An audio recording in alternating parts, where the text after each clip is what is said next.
네, 예비역 육군 준장 출신 한국전략문제연구소 문성목 박사와 얘기 나눠보도록 하겠습니다. 네, 어서 오십시오. 네, 안녕하십니까. 이제 뭐 군에서 오랫동안 계셨고, 뭐 GOP 부대도 직접 지휘도 하셨죠? 예, 저는 이 군 생활을 특별히 국방부에 오래 근무를 했기 그러셨군요. 때문에 실제 이제 그런 야전 지휘 경력은 좀 부족합니다만 제가 아는 범위 내에서 말씀을 드리겠습니다. 이런 일 이렇게 뉴스 접할 때는 좀 남다를 것 같아요. 그렇습니다. 이제 특히 22사단 지역 같은 경우는 우리 시청자 여러분들께서도 아시겠습니다만 그 2000년대 초에 남북 간의 군사회담을 통해서 7번 국도와 통해선 철도가 연결이 됐거든요.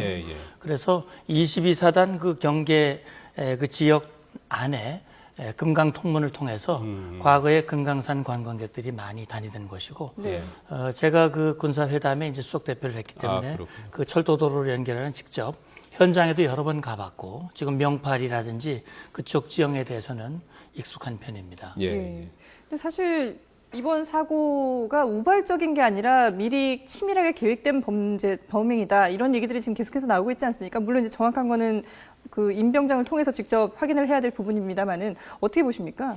네, 지금 저도 지금 임병장의 이야기를 직접 들어보고 확인을 하지 않은 상태에서 단정하기는 매우 어렵습니다만 가능성은 우발적인 욱한 범행이냐 아니면 그래도 어느 정도 본인이 계획을 하고 그 계획된 범행이냐 하는 그 이제 논란인데요.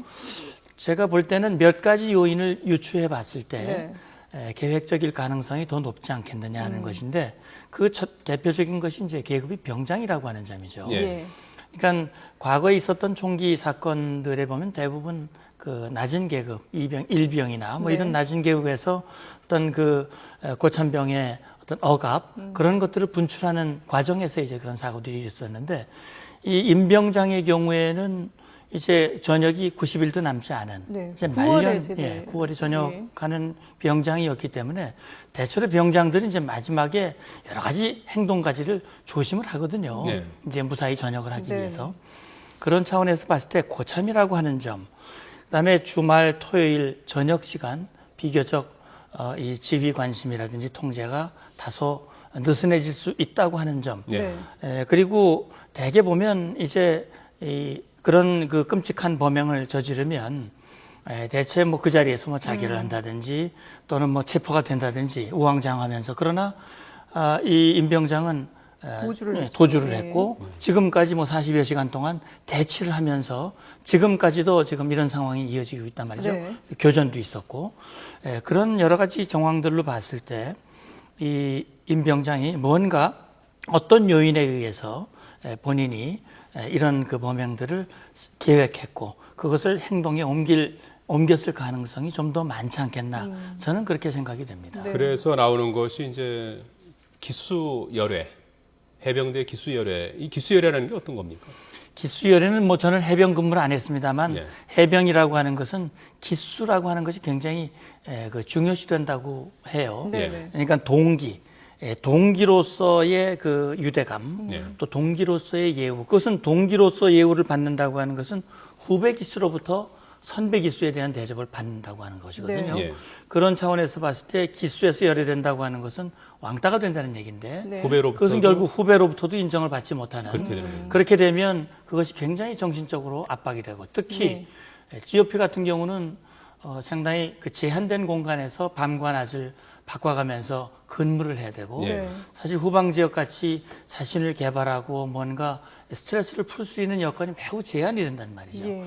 그런 차원에서 아마 임병장이 극단적인 선택을 하지 않았겠나 그런 생각을 그럴 가능성이 좀 있다고 보시는 겁니다. 기수열애나 왕따가 원인이었을 수 있다 이제 이런 건데요.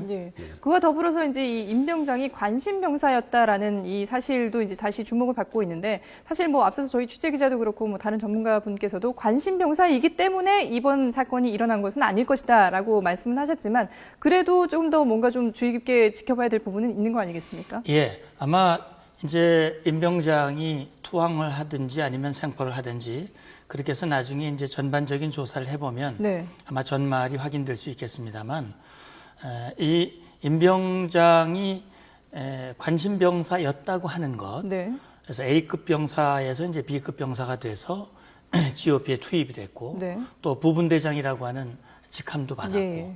그래서 나름대로 지휘관이 관찰했을 때는 내성적이고 말수가 적고 상당히 적응하는데 어려움을 느꼈던 임병장이 계급이 올라가고 그러면서 인성검사에서도 A에서 B로 떨어지고 또 어떤 그 적응력도 아마 네네. 나아지는 것으로 판단했을 가능성이 있습니다. 그렇기 때문에 GOP에 투입을 했고 네. 부분대장이라고 하는 직책도 주었고 예. 그런데 문제는 저는 혹시 이것은 뭐 제 추정입니다만은 관심병사의 대상이 되었다고 하는 그 점 자체가 네. 혹시 후임 병사들로부터 또는 동료들로부터 뭔가 이 다른 병사와 다르게 차별 대우를 받는 그런 어떤 환경은 없었는지 예. 또 임병장이 부대 내에 그 요인 외에 또 부대 밖에 어떤 다른 요인은 없었는지 네. 예. 그런 것들이 이 복합적으로 이 작용을 해서 이런 상황으로 이어졌을 가능성을 주목해서 봐야 되지 않을까 생각합니다. 예. 지금 말씀하신 대로 이제 부대 밖의 요인이 될 수도 이제 있는 건데, 그거는 네. 이제 뭐 본인 얘기를 좀 들어봐야 될, 조사를 이제 해봐야 될 것 같은데, 한 가지 궁금한 거는 이제 관심병사가 상당히 많다는 거 아닙니까? 전군에 뭐 4만 명이 넘게 있다고 하는데, 관심병사로 이렇게 되면 주변에 있는 사람들도 이렇게 알게 되는 겁니까? 물론 관심병사라고 하는 꼬리표를 붙여서 뭐 다 알려주고 그렇게 하지는 않지요. 예. 네. 가급적이면 뭐 비밀로 하려고 하겠죠. 네, 그렇죠. 예. 그러니까 이제 관심병사가 지금 뭐 A, B, C급으로 나눠지고 예. A급은 특별 관심이고 그다음에 이제 B급은 집중, C급은 이제 기본적으로 관리하는데 C급 같은 경우는 이제 이등병, 부대 전입원 지 100일 이내 네네. 이등병이나 아니면 허약해서 어려운 일이 그 적응하기 어려운 이런 병사들을 이제 관리하는 것이고 이런 병사들이 계급이 높아지고 뭔가 이제 적응하면서 이제 해소가 될 테니까 문제가 네. 없지만 대략 이제 A급에 있는 병사들은 이 소대장, 분대장 이상, 소대장, 중대장, 대대장까지 직접적으로 이 병사에 대한 관리를 하고 일정 기간 주기적으로 면담을 하고 그렇게 해서 여러 가지 상황들을 점검을 하죠. 그런데 역시 이제 분대장이 이 병사를 특히 PX에 갈 때도 뭐 동행을 한다든지 또는 근무를 쓸 때도 늘 다른 사람과 같이 근무를 쓰면서 관리를 한다든지 이런 과정에서 자연스럽게 알려질 가능 개연성은 있지 않겠나. 그렇다면 그것이 오히려 보호 관심의 대상이 돼서 잘 근무하도록 도와주는 측면이 훨씬 더 많아야 되는데 네. 혹시 그것이 부작용이 나오는 부분은 없는지 이번 기회에 보호 관심 예. 사병 이런 제도와 관련된 그런 점검도 필요하지 않겠나 생각합니다. 예. 이번에 그 사고가 발생한 장소가 이제 GOP라는 곳 아니겠습니까? 이 GOP가 있고 이제 그 철책선 안에 있는 또 GP, GP라는 게 있고 그렇더라고요. 그 GOP, GP가 어떻게 다르고 근무 환경이 어떤지 좀 간단히 설명해 주시겠습니까? 네. 지금 이제 이 GOP와 GP 뭐 영어를 쓰니까 네. 아마 일반 시청자들이 좀 네. 혼란이 있을 수 있는데 우리가 이제 내일 모레가 6.25 64주년이 되는데요. 예. 6.25 전쟁 휴전을 하면서 정전협정이 맺어지고 정전협정에서 이 정전을 유지하고 충돌을 방지하기 위해서 군사분계선과 그걸 중심으로 한 비무장지대가 네. 설치가 되는데 이 군사분계선으로부터 2km 남방에 이제 남방 한계선, 북쪽으로 2km의 북방 한계선. 그러니까 남방 한계선에 철책이 있습니다. 예. 그 철책을 지키는 부대를 우리가 GOP 부대, 예. 우리말로 번역하면 일반 전초부대라고 얘기를 합니다. 예. 이 철책부대고 GP는 철책을 넘어서 군사분계선과 남방한계선 사이에서 네. 이 북한군과 가장 가까운 거리에서 북한군의 동태를 경비하고 이 침투를 막는 저지하는 이제 그런 부대가 되는 거거든요. 네. 그래서 과거에 이제 2005년에 있었던 사건은 GP 안에서 있었던 부대고 GP는 이제 별도의 부대가 들어가서 이제 근무를 하고 네. 그래서 GP든 GOP든 GP는 주로 적에 대한 그 매복이라든지 뭐 수색이라든지 이런 작전을 주로 하고 이쪽 GOP의 경우에는 이제 이 초소에서 근무를 쓰면서도 또 순찰을 하면서 이 철책에 이상이 있는지 없는 유무를 점검하고 하는 그런 이 근무를 주야간 교대해 가면서 근무를 예. 쓰기 때문에 이 기본적으로 GOP나 GP에 근무하는 병사들의 임무는 경계입니다. 네. 여타 업무는 없기 때문에 어떻게 보면 고참의 경우에는 임무가 단순하고 또 딱 정해진 시간에 하기 때문에 오히려 선호하는 경향도 있다고 그래요. 예. 그렇군요. 그런데 공교롭게도 2012년 이후, 그러니까 이제 최근에 일어났던 이런 총기 사고들을 보면 주로 이 GOP에서 많이 일어났거든요. 그 저희가 정리한 내용이 있는데요. 그래픽을 좀 한번 보여주실까요? 먼저 2012년 7월 5일에 동부전선 GOP에서 한 명 총기 사고로 사망을 했고요. 그리고 그 다음에 3월 17일 강원도 철원 GOP에서 역시 한 명이 사망했습니다. 그리고 같은 해 7월 6일 강원도 양구 GOP에서 한 명이 사망을 했습니다. 이때는 수류탄으로 사망을 한 거고요. 그리고 2014년 4월 9일 강원도 철원 GOP에서 역시 총기 사고로 한 명이 사망했습니다. 유독 이렇게 GOP에서 총기 사고가 많이 일어나는 이유가 있을까요? 일단 기본적으로 후방, GOP가 아닌 후방의 경우에는 실탄을 이제 지급하지 않지요. 그렇기 때문에 실탄, 다시 말하면 이 총기에 의한 네. 그런 사고가 일어날 개연성 자체가 이제 적고, 그러나 이 GOP 같은 경우는 늘 근무를 쓰면서 실탄과 수류탄을 수정해서 그걸 가지고 언제 어느 때 북한군이 침투를 하거나 이런 상황이 발생했을 때 즉각 대처할 수 있는 그런 상황이 되기 때문에 네. 역시 총기와 실탄을 가지고 있기 때문에 이런 사고가 나타나는데, 이런 사고를 예방하기 위해서 지휘관들은 정말 불철주야 이 병사들을 관리하고 또 순찰을 하고 점검을 하고, 사실 제가 초급 장교 시절에 비하면 지금은 뭐 대대장 이상 연대장 사단장까지도 전방 지역을 불철주야 계속 순찰을 돌고 점검하고 이렇게 하는데도 불구하고 네.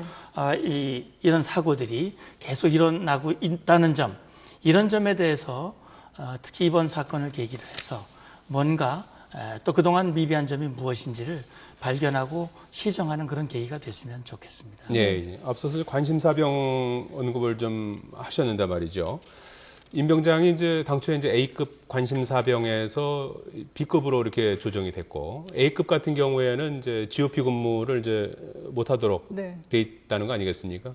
그래서 이제 작년 이제 4월에는 A급이었다가 11월에 B급 판정을 받으면서 이제 GOP 근무를 하게 됐는데, 그 A, B, C 그 등급별 C 등급은 모든 초병이 다 이제 포함이 되는 거고, 그 등급별로 이제 어떤 차이가 있는지, 그리고 그 등급 조정은 어떻게 이루어지는지 좀 설명을 할 수 있겠습니까? 네, 기본적으로 이제 관심사병으로 분류가 되는 것은 이제 병무청의 이제 신검 과정부터 인성 검사를 한다고 그래요. 예.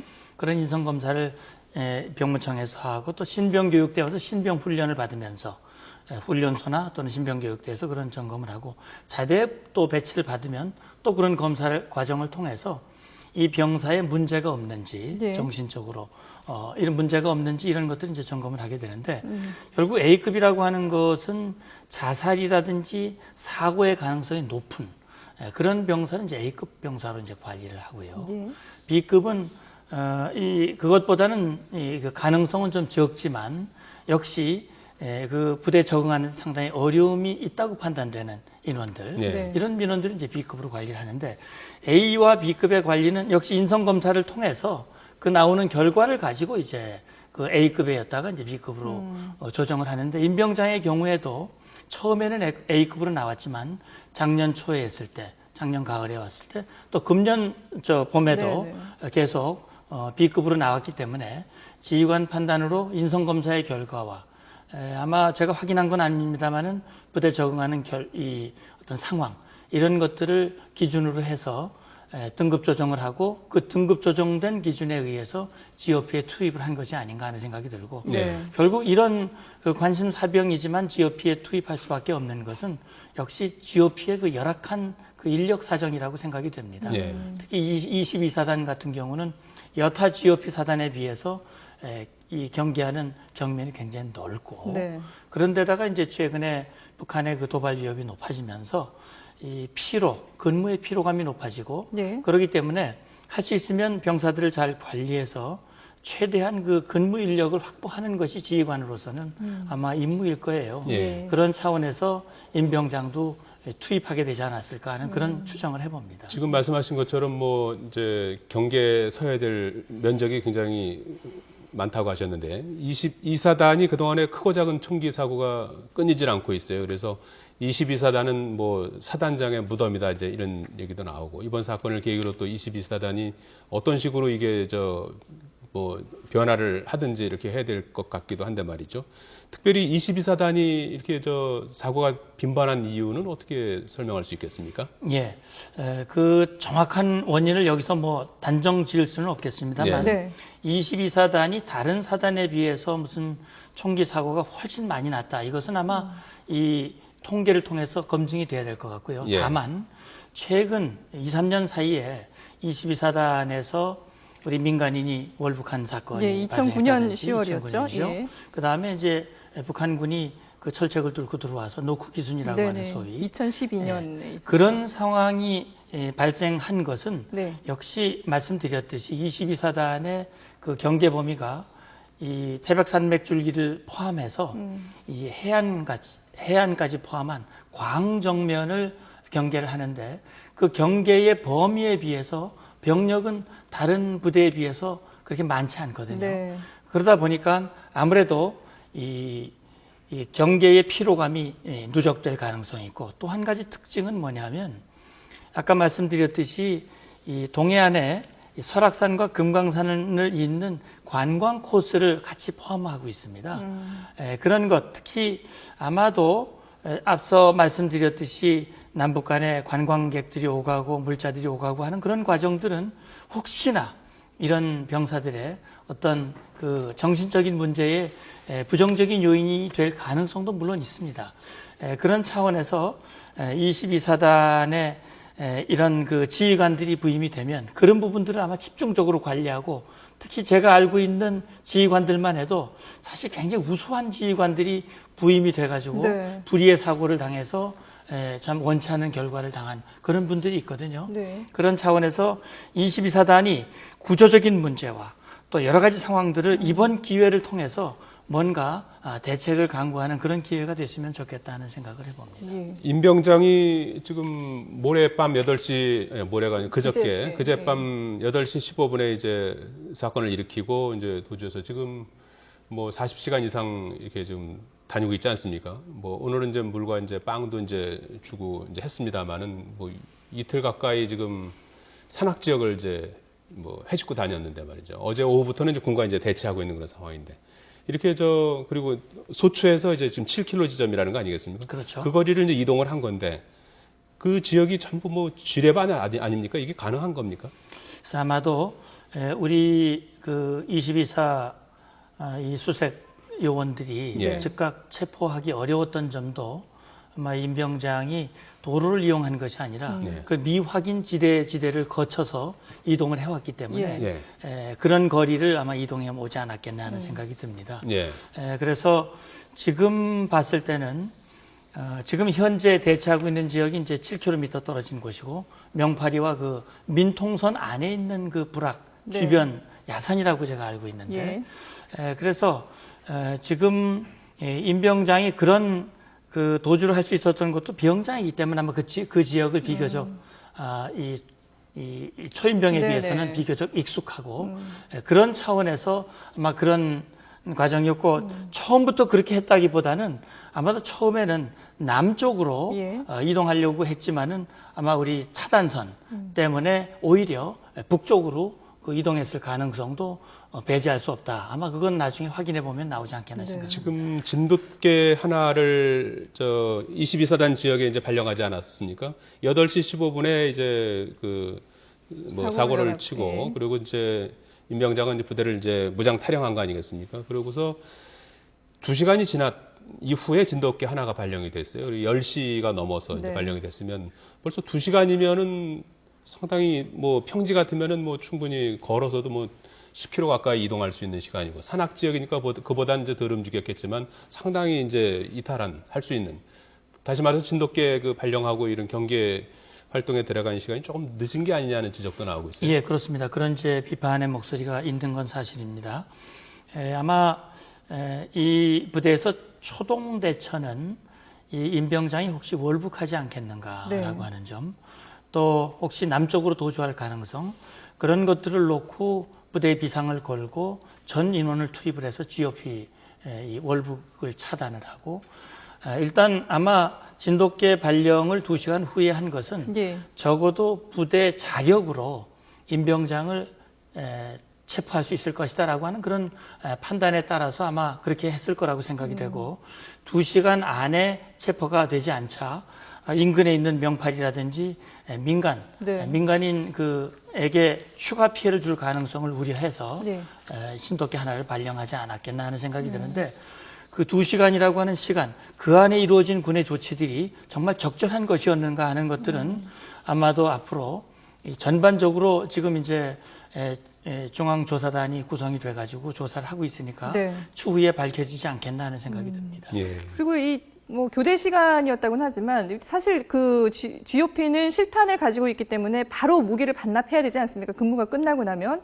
그런데 이런 부분이 좀 늦어진 부분이 있다든지 평소에 탄약 관리라든지 이런 실탄 관리가 좀 허술했을 가능성은 어떻게 보십니까? 예, 그것도 역시 이제 확인을 해봐야 되겠습니다만 네. 아마 제가 생각할 때는 이 임병장이 이제 이 부분대장 역할을 하기 때문에 뒤쪽에서 따라오지 않았겠나 추정입니다만 그러면 앞에 병력들이 이제 철수를 위해서 네. 총기 반납을 위해서 이동하는 과정에서 먼저 수류탄을 투척을 하고 예. 그럼 수류탄을 받게 되면 공격을 받았으니까 일단 이 엎드리거나 네. 이제 피해를 받은 사람도 있고 일부 도주하는 사람도 있고 그런 혼비백산한 과정 속에서 일부 도주한 병력에 대해서도 사격을 하고 네. 또 3, 40m 떨어져 있는 소초 안에 들어가서 생활관에 안에 있는 인원에 대해서도 조준 사격을 네. 했다라고 하는 것이 지금까지 나온 추정입니다. 아마 그런 상황 속에서 그 현지에 있는 나머지 비록 총기를 가지고 있었다 하더라도 바로 대처하는데 제한이 있지 않았겠나 하는 생각을 해봅니다. 네. 끝으로 간단히 임병장이 이제 뭐 생포가 임박한 것으로 보이는데 이제 체포하게 되면은 어떻게 군사 재판 받게 되는 겁니까? 그렇습니다. 어차피 이제 체포가 되면 우리 민간인들이 법의 절차에 따라서 수사를 받고 예. 수사 결과에 따라서 기소가 되고 재판을 받듯이 네. 법적으로 보장된 물론 군법에 의한 겁니다만 군형법에 의해서 재판을 받고 그리고 역시 이 고등법원 2차 재판까지는 군 고등법원에서 하지만 대법원까지 갈 경우에는 이제 민간 넘어와서 이제 재판을 받게 되죠. 네. 예비역 육군 준장 출신입니다. 한국전략문제연구소의 문성목 박사로부터 도움 말씀 들어봤습니다. 고맙습니다. 고맙습니다. 감사합니다.